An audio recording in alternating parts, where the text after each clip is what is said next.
రాష్ట్ర వైద్య విధానంలో ఆర్టిఫిషియల్ ఇంటెలిజెన్స్‌ని ప్రవేశపెట్టడానికి తీసుకున్న నిర్ణయం మంచి ఆలోచన. ఇప్పటిదాకా మనకి హాస్పిటల్‌కి వెళ్తే డాక్టర్లు చెక్ చేసిన తర్వాత ఒక పేపర్ మీద రాసి ఇస్తారు. అది ఒక రికార్డ్ కిందన.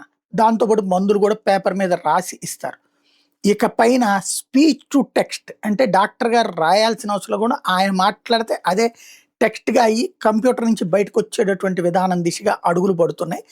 ఇది గుంటూరు జనరల్ హాస్పిటల్‌లో ప్రయోగాత్మకంగా చేస్తున్నారు.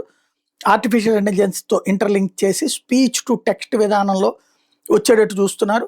ప్రస్తుతం అది సక్సెస్ అయిందంటే గనక రాష్ట్ర వ్యాప్తంగా అమల్లోకి తీసుకొచ్చేటటువంటి ప్రయత్నం చేస్తున్నారు. దీంట్లో రోగి చికిత్స కోసం వచ్చినప్పుడు ఆరోగ్య పరిస్థితిని వైద్యులు తెలుసుకుని నిర్ధారణ పరీక్షలు వాటి ఫలితాల ఆధారంగా మెడిసిన్ సిఫార్సు చేసేటప్పుడు వివరాలన్నీ రాసుకునే రికార్డు అవసరం లేకుండా ఎంతమంది రోగులు వచ్చారో ఓపీ చీటీల ఆధారంగా అధికారులు తెలుసుకోవాల్సినటువంటి అవసరం లేకుండా గత వారం రోజులుగా గుంటూరు, విజయవాడ 2 చోట్ల కూడా జీజీహెచ్లో స్పీచ్ టు టెక్స్ట్ ప్రయోగాత్మకంగా పరిశీలిస్తున్నారు.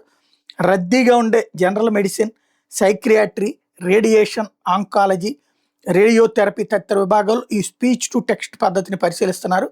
సాధ్యాసాధ్యాల మీద సమగ్ర విశ్లేషణ చేశాక వైద్యుల సిబ్బందికి డెమో ఇచ్చి మరీ చెక్ చేస్తున్నారు. ఆ తర్వాతన రాష్ట్ర వ్యాప్తంగా ఎలా అమలు చేయాలన్న దిశగా అడుగులు పడుతున్నాయి.